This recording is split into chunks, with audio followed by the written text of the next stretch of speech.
రామయ్య చేసిన ఒకే ఒక్క తప్పు రాత్రికి రాత్రే అతని కోళ్లన్నింటినీ బలి తీసుకుంది. అసలా రాత్రి కోళ్లగూటిలో ఏం జరిగిందో తెలుసా? వీడియో పూర్తిగా చూడండి.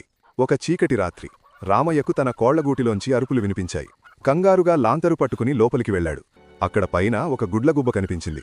దానిని అపశకునంగా భావించిన రామయ్య ఏమాత్రం ఆలోచించకుండా దాన్ని తుపాకీతో కాల్చేశాడు. అప్పుడే మూలనుంచి ఓ చిన్న రకూన్ అమాయకంగా చూస్తూ బయటకు వచ్చింది. దాని రూపం చూసి రామయ్య మనసు కరిగిపోయింది. ఇదెంత సాధు జంతువు, దీనివల్ల ఏ ప్రమాదమూ లేదు అనుకుంటూ దానికి కాస్త ఆహారం పెట్టి అక్కడే వదిలేసి వెళ్లాడు. ఉదయం వెళ్లి చూసిన రామయ్యకు గుండె ఆగినంత పనయింది. కోళ్లన్నీ విగతజీవులై పడి ఉన్నాయి.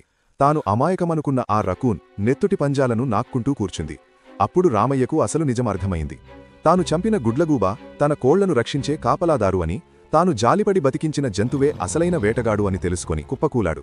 నీతి: మనుషులను వాళ్ల ముఖం చూసి ఎప్పుడూ అంచనా వేయకూడదు. కఠినంగా ఉండేవాళ్లు మన మేలు కోరుకునేవారు కావచ్చు, తీయగా మాట్లాడేవాళ్లు మనల్ని వెన్నుపోటు పొడిచేవారు కావచ్చు.